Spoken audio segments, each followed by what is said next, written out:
Anies Baswedan, Muhaimin Iskandar, Ah, itu kan banyak orang mikir bahwa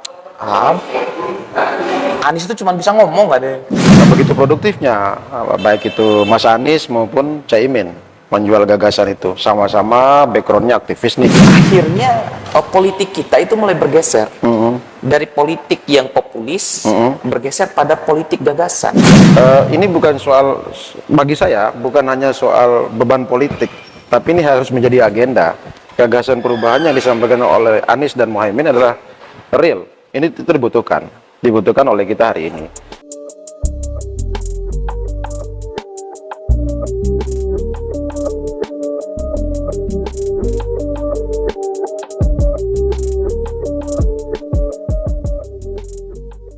Jadi agenda kita hari ini mau kupas gagasan dengan seorang aktivis terjun ke dunia politik. Tempatnya di kampus. Rasa-rasanya kalau bicara tentang gagasan, bicara tentang politik, kampus itu tempat paling ideal katanya. Saya di Eliezer, coffee shop yang ada di Umat. Saya ingin bicara tentang isu anak muda, kemudian politik dengan seorang aktivis yang sekarang ikut caleg di Dapil 6 Dompu Bima Kota Bima. Betul, ya. Untuk Provinsi NTB, PKB nomor urut 1 Bang Ahdiansyah. Oke. Assalamualaikum Abang Da. Waalaikumsalam warahmatullahi wabarakatuh. Selamat datang. Makasih. Ini Makasih, kali Mas kedua Yusril. mampir di sini. Ya kali kedua. Kali kedua kedua. kayaknya di podcast Yusril ya. Iya. Keren lah. Jadi saya senang kenapa Bang Ahdiansyah adalah salah satu anak muda figur aktivis anggota DPR yang percaya pada podcast Bicara Santai. Karena dulu ini awal ngerintis belum ada orang yang percaya masa sih mau bikin podcast nih. Tapi pada saat itu Abang bersedia untuk bicara. Ya, karena saya pertama support anak-anak muda ya. Saya suka sekali kalau ada generasi muda yang mau kreatif, aktif dan inovasi. Apalagi di dunia digital kayak begini. Iya. Keren lah, gitu kan. Abang punya julukan Guru Toi. Guru Toi ya. Ya, guru Toi itu kan biasanya panggilan untuk guru ngaji sebenarnya. Oke. Guru ngaji yang ada di Bima Dompu itu. Tapi kalau guru ngaji di Bima Dompu kan bukan guru ngaji seperti TPQ, TPA enggak. Tapi dia juga mengajar ngaji, ada akidah akhlak, ada syariah, ada ilmu kalam, banyak sekali, kompleks soal guru ngaji itu. Oke. Dan biasanya di zaman-zaman saya dipanggil guru Toi. Tapi ini Guru Toi-nya masuknya politik. Ya, transformasi. Nah ini penting nih. Transformasi. Penting karena saya melihat bahwa dalam politik ini Bang, peran orang-orang yang memang punya gagasan, pernah berada pada gerbong perjuangan itu penting. Iya, betul, setuju itu. Nah, Harus. Kira-kira sekarang apa yang sedang, kan Abang incumbent nih bahasanya nih, PKB nomor urut 1. Yang sedang digodok sekarang apa? Saya sebenarnya base perjuangan saya itu kan kemarin saya coba mendorong 3 isu besar. Satu infrastruktur, kemudian ekonomi dan juga sosial budaya. Saya coba melakukan pendekatan ini untuk kedepannya. Sebelumnya juga saya menggagas yang namanya, karena di daerah kita masih sangat lemah infrastruktur, kemudian penguatan ekonomi dan juga soal pendidikan. Saya ngelihatnya gini Bang, pemilih kita mayoritas ya itu adalah milenial. Betul. Di NTB itu sekitar 56% pemilihnya anak muda. Betul. Di dapilnya Abang juga seperti itu. Banyak anak muda itu yang rindu gitu, atau mau ada calon DPR yang bisa mewakili gagasan dan keinginan mereka. Muda itu kan bukan soal umur sebenarnya, bukan ansih soal umur, tapi soal gagasan yang fresh, yang mampu memikirkan soal hari ini dan ke depan. Benar. Ada fakta, kemudian ada ide. Nah, kalau fakta dan ide ini ada gap, itu jadi masalah. Ya kan? Ada fakta hari ini, kemudian ada gagasan ke depan. Kalau ada gap, itu problem. Nah, ini yang coba kita sambungkan. Dijahit Bang. Dijahit. Nah, soal fakta hari ini, anak muda galau bagaimana mereka belum dapat kerjaan. Anak muda galau bagaimana mereka belum mendapat akses pendidikan yang lebih bagus. Anak muda galau bagaimana memperkuat bisnis dan segala macam. Nah, kalau masih ada gap, ini masalah. Artinya ini masalah yang harus digagas ke depan. Anak muda sekolahnya bagus, anak muda bisa berbisnis juga baik, anak muda juga bisa mengembangkan bisnis dan gagasannya yang berbasis dunia-dunia kekinian, saya kira. Kalau di Dapil 6 Bima Dompu Kota Bima Bang, anak mudanya kira-kira yang Abang perhatikan potensi ekonomi yang bisa dikembangkan untuk anak muda apa Bang? Anak-anak muda kita masih lemah, mereka menyerap soal informasi yang berkembang di sekitar kita, walaupun perkembangan dunia digital sudah sudah cukup jauh, justru apa situasi di sekitarnya belum bisa mampu dikembangkan menjadi sebuah energi kebaikan. Sebenarnya bukan kesalahan mereka, Siapa yang tapi salah nih kira-kira, Bang? sense-nya yang belum dibangun, Oke, persis. fasilitasnya yang belum ada, dan kebijakan ini yang dibutuhkan.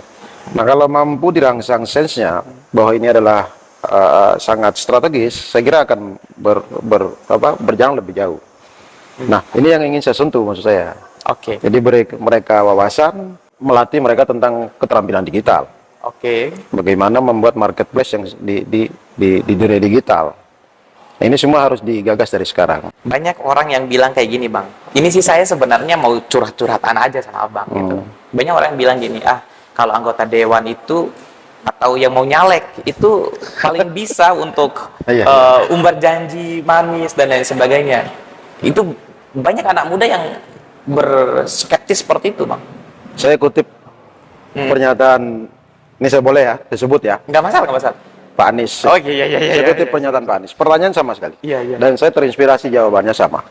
Karena menurut saya ini available dan cukup sesuai dengan pertanyaan-pertanyaan seperti itu. Orang skeptis, orang sangat antipati, bahkan orang sangat semua politik itu is busuk katanya. Tapi menurut saya bukan begitu. Jadi sederhana saja mengukur hal-hal seperti itu. Sebenarnya bukan soal janji. Kalau kata Anies, gampang aja memberikan keyakinan dengan cerita-cerita bagus itu. Semua orang bisa melakukan itu. Semua orang bisa Semua orang, berjanji. semua orang dengan kompetensi masing. Tapi untuk mengecek benar dan tidak, cek dong. Tracking, Record-nya. tracking orang itu. Tracking orang itu, apakah ucapan-ucapannya mampu direalisasikan? Apakah kerjanya selama ini cukup bisa dibuktikan? Itu menjadi alat bukti. Cuman akhirnya Abang ingin bergeser. Kalau di periode sebelumnya mungkin konstan di sektor pertanian gitu ya. Ya. Di sektor-sektor yang fisikal gitu. Betul. Nah, sekarang mau pada sisi pemberdayaan berarti, Bang. Pemberdayaan dan Anak peningkatan muda. ekonomi anak muda. Bukan hanya muda saja, tapi memang ada segmen yang priority anak muda ya. Tapi saya ingin berbicara penguatan ekonomi untuk teman-teman muda, wabil khusus sebenarnya perempuan juga. Karena anak muda dan perempuan ini adalah kelompok rentan yang tidak terkena dari kebijakan. Anak muda juga itu bukan kelompok rentan dalam mayoritas, tapi dia gede, tapi tidak mampu dicakupi oleh banyak sebuah kebijakan. Begitu juga dengan perempuan. Perempuan kan cenderung diabaikan sebagai kelompok masalah, kelompok ini, kelompok nomor 2. Nah, saya ingin menyasar program-program itu pada mereka yang terabaikan, lebih khusus untuk ke depan. Kalau anak mudanya lebih berbasis digital ekonominya, yang perempuan saya sedang menggagas ya tadi, setidaknya di beberapa desa saya mendorong kelompok mikroekonomi home industry, itu kelompok perempuan, baik itu perempuan janda lah, jompo lah, kelompok-kelompok yang bisa produktif. Ini akan saya support. Iya. Itu planning ya, salah satu planning ya. Itu sih seru sebenarnya karena itu masuk pada satu aspek yaitu gender equality, pemberdayaan perempuan, ya kan? Iya. Cuman begini, Bang. Banyak orang yang juga bilang gini. Kalau gagasan itu hanya ada ketika podcast seperti ini, agak susah dicerna. Abang bilang tadi bahwa anak muda itu dia banyak informasi yang didapatkan. Saya sepakat. Mereka surplus informasi tapi defisit gagasan. Betul. Jadi dia nggak bisa memformulasikan informasi itu jadi gagasan, itu yang kendalanya tuh, Bang. Nah, anggota dewan masuknya di mana ketika persoalan seperti itu, Bang? Saya tadi menyatakan bahwa ini soal sense. Sense itu banyak aspek kan, soal pengetahuan, soal kemampuan menyerap, juga soal lingkungan. Nah, ini yang harus diintervensi. Soal pengetahuan saya kira perbanyak informasi, edukasi. Edukasi itu bisa training lah, ya kan? Soal lingkungan, artinya dorong juga kebijakan-kebijakan. Nah, soal akses, ya akses mungkin soal akses mereka berusaha itu baru beri modal. Beri mereka akses modal untuk bisa menjalankan bisnis-bisnisnya tadi. Nah, tapi menurut saya yang paling penting soal sense tadi. Kita masih sangat kering, sense di daerah kita itu, arus digitalisasi, arus modernisasi, teknologi itu begitu kencang, tapi masih konsumtif. Benar. Nah, masih konsumtif. Nggak digunakan sebaik mungkin gitu ya. Justru ini peluang, kalau kita mampu baca, ini bisa produktivitasnya tinggi. Katakanlah semacam inilah podcast kan. Podcast ini kan bisa menjadi bukan hanya, banyak orang tidak hanya menjadi nilai tambah yang parsial, tapi malah menjadi bagian yang utama dalam proses income ekonomi misalkan. Bisa aja. Nah, di sana belum banyak melakukan itu. Masih hanya melihat ini bagian yang daily activity yang rutinitas biasa aja. Belum menganggap sebagai pasar yang memang mereka harus masuk. Nah, saya memetakan tadi soal sense, soal fasilitas, soal akses. Ini yang harus dipenuhi. Baik. Sense itu kesadaran, beri mereka pendidikan. Soal fasilitas ya mereka bantuan alat segala macam. Soal akses dan bagaimana mengembangkan itu ya tentu itu soal kebijakan. Dan yang menekan kebijakan itu kira-kira fungsi DPR lah, kira-kira Ya. gitu. Nah ini, Saya kira- sebelum saya masuk di situ, Bang, saya mau promoin dulu ini. Oke. Bagian penting karena abang tadi itu bagian Ini. paling penting ini pemberdayaan nih. Ini Setuju, kita setuju. Roti Gembong Mandalika disponsori oleh Roti Gembong Mandalika. Roti enak, nggak harus mahal, sekali coba ketagihannya seumur hidup. Saya mau cicipin ini setelah podcast barengan abang. Boleh? Ya, tapi kalau kita sambilan nyicipin ini kayaknya kita nggak konsen. Boleh. Kayaknya kita nggak konsen. Oleh-oleh aja bungkus nih. Oh iya, siap. Tapi ini warnanya merah, Bang. Oke, Nggak hijau. masalah. Yang penting ada hijaunya. Oh, Jadi ada hijau kok. Oke lah, nggak masalah. Memang kalau seorang politisi itu harus memang Oh ya. diplomatis. Oh iya, harus ya. Saya mau coba masuk di satu fungsi dari DPR.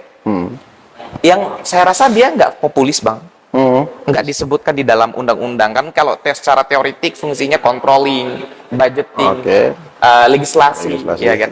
3 fungsi itu. Tapi ada satu fungsi yang anggota DPR tuh sering luput, Bang. Apa ini? Fungsi diplomasi. Oke. Jadi anggota DPR itu diharapkan itu bisa mencari program kementerian itu di bawah daerah. Betul. Itu yang anggota DPR itu nggak ngelakuin itu, Bang. Heran saya. Iya, saya kira itu yang rutin lebih dari kerja-kerja itu. Dengan 3 fungsi normatif tadi itu going by, artis berjalan lah hal-hal itu. Iya, Tapi iya, juga ada juga di luar eksistensi kita sebagai anggota DPR. Justru banyak akses. Contoh aja, saya kasih contoh deh. Sekarang ini kan lagi tren, saya buka aja nih. Ada yang ikut PKH lah, ada yang ikut P3K lah. Iya. Saya mungkin secara normatif hal-hal ini kan cukup menurut saya tidak boleh gitu, karena ada sistem dan mekanisme yang memang normal. Oke. Tapi banyak ekspektasi yang masuk kita, Bang. Ini kami ikut ini dikomunikasikan, Bang. Ini satu fungsi yang memang choice-nya right or not gitu kan. Oke. Nah, tetapi itu menjadi beban politik kalau Anda tidak melakukan itu. Iya, iya. Nah, itu fakta yang dilakukan. Fungsi diplomasi itu memang ada dan itu melekat yang kita lakukan. Even walaupun itu di luar kemampuan dan kapasiti kita. Iya, dan kenapa saya tadi itu aktivis itu punya kelebihan itu, Bang. Dia sangat diplomatis. Itu besar dan didapatkan itu di jalanan itu. Kemampuan itu, Bang. Nggak bisa teoritik itu, kemampuan diplomatis itu. Iya. Harus teruji maksudnya. Nah, Nah, kalau anggota dewan iya. itu tidak berasal dari DNA aktivis, ini yang susah nih. Dia Iya. tidak bisa memaksimalkan atau mengakselerasikan semua fungsi-fungsi DPR itu. Betul. Ini jadi serius kita diskusi.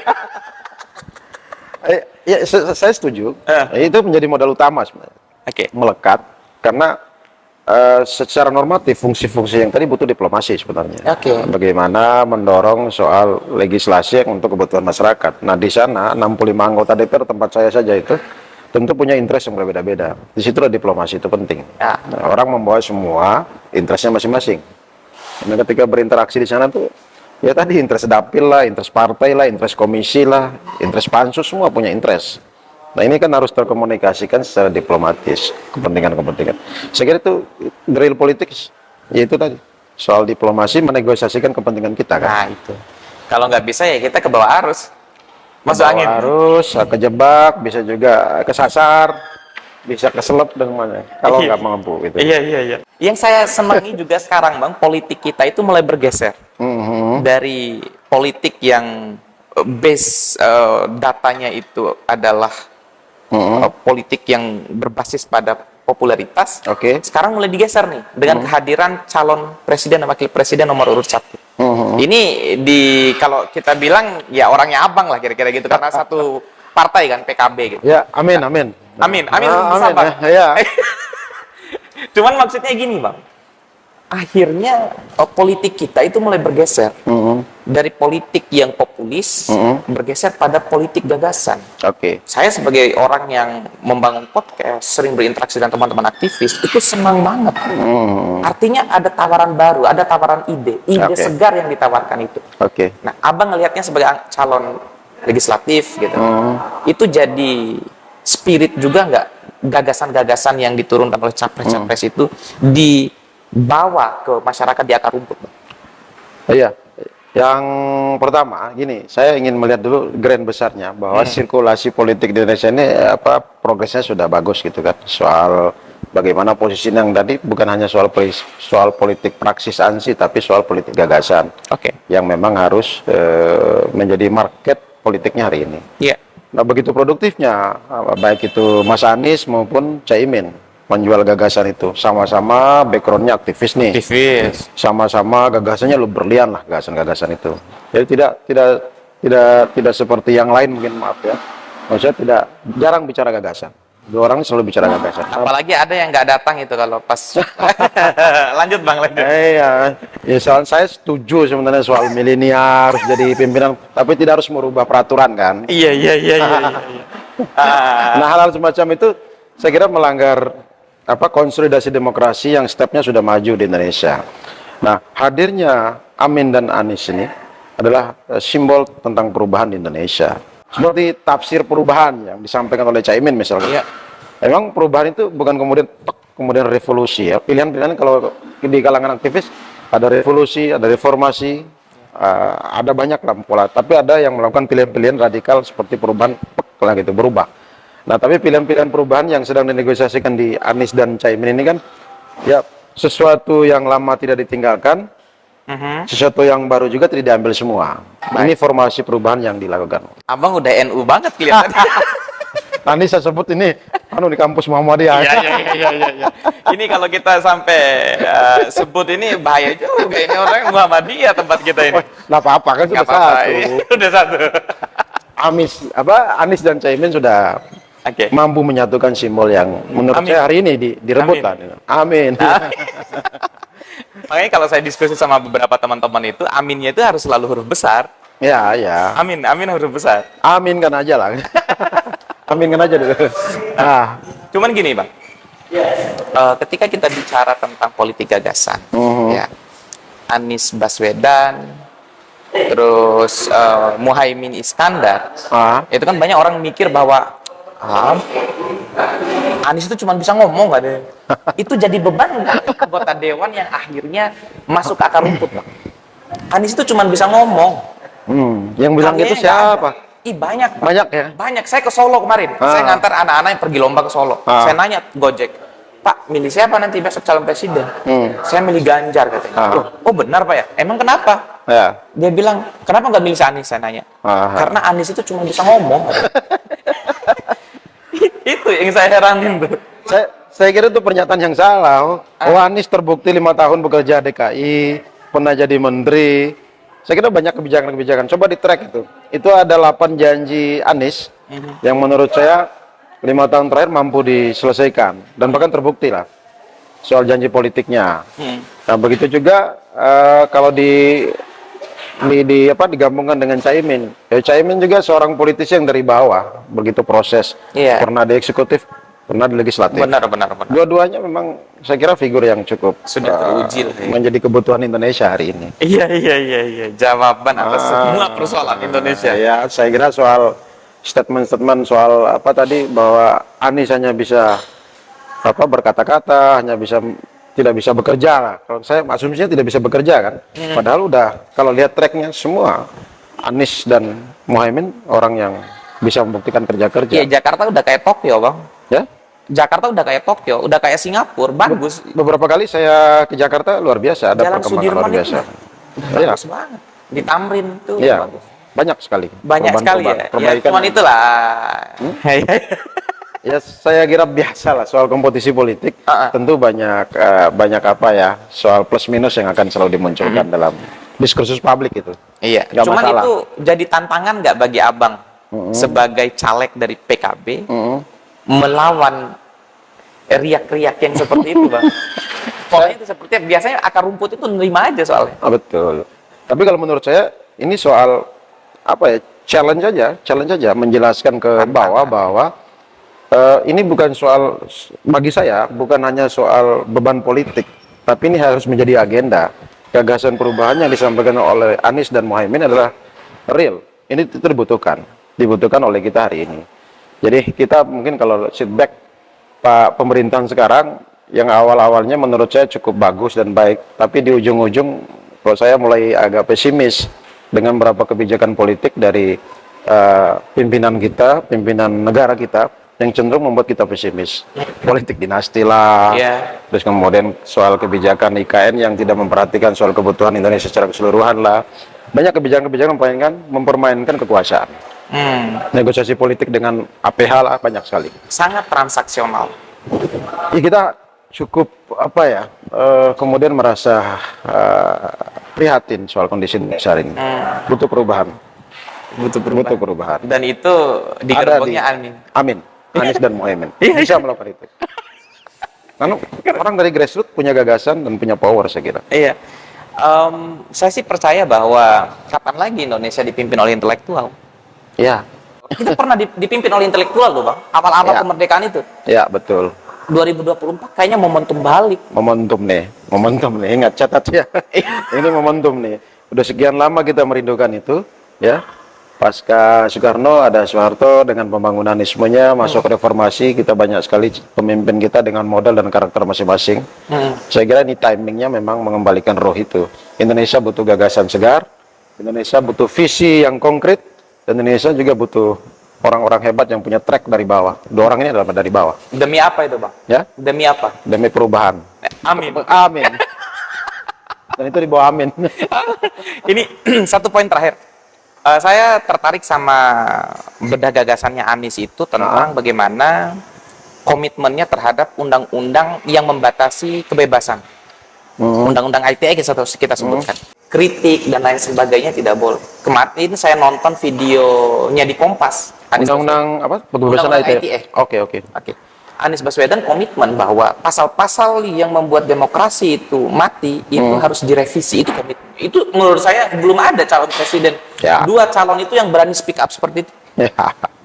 Iya, itu keren banget menurut saya. Ya, justru itu dua orang ini yang memang punya visi, ya tadi kalau ini kemudian banyak problemnya harus di ini. Nah, salah satunya undang-undang IT memang kalau di feedback ke belakang banyak kebablasan bahwa negara terlalu protektif mengintervensi wilayah-wilayah privasi kita, ekstensi kita. Dan saya kira memang harus dua orang ini, Caimin dan Mas Anies, setuju untuk melakukan perubahan dan evaluasi undang-undang IT itu. Iya. Karena kalau di Mas Yusril cek itu banyak sekali korban. Anda speak up aja kalau agak mencong-mencong itu udah ditarik oleh negara. Negara juga kalau terlalu powerful saya kira harus dievaluasi. Nah, saya kira dua orang calon pemimpin hebat nih merefleksikan dirinya. Aku dari rakyat, aku harus lindungi rakyat. Kira-kira begitulah. Kekuasaan itu harus dievaluasi katanya Bang Guru Toi, power turns corrupt, power absolute corrupt absolute. Kira-kira seperti itu. Guru Toi, Bang, terakhir saya mau harapannya untuk bagaimana gagasan-gagasan ini bisa benar-benar tumbuh di tengah masyarakat kita. Kemudian jangan sampai ada politik yang saling memecah belah. Iya. Kita bisa bertarung di dapil, Bang, tapi jangan sampai persaudaraan itu hilang. Bertarunglah secara ide dan gagasan. Kira-kira seperti itu, Bang. Ya, saya kira begitu. Momentum politik ini kan 14 Februari 2024 itu adalah pesta rakyat. Pesta rakyat harus dikonotasikan, semua orang harus gembira ria, semua orang harus menghadapi dengan suka, senang. Artinya itu adalah soal solidaritas, kekompakan, kebersamaan.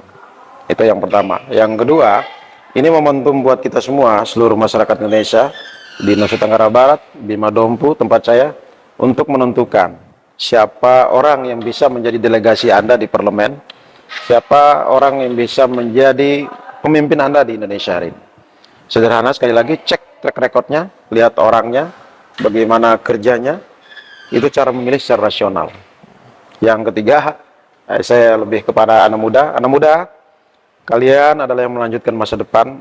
Ini momentum buat teman-teman anak-anak muda untuk menentukan siapa calon pemimpinnya. pilih mereka, tentukan pilihan, dan juga kawal mereka agar menjadi calon pemimpin yang bisa membawa gagasan anak muda. Saya kira itu, Mas Yusril.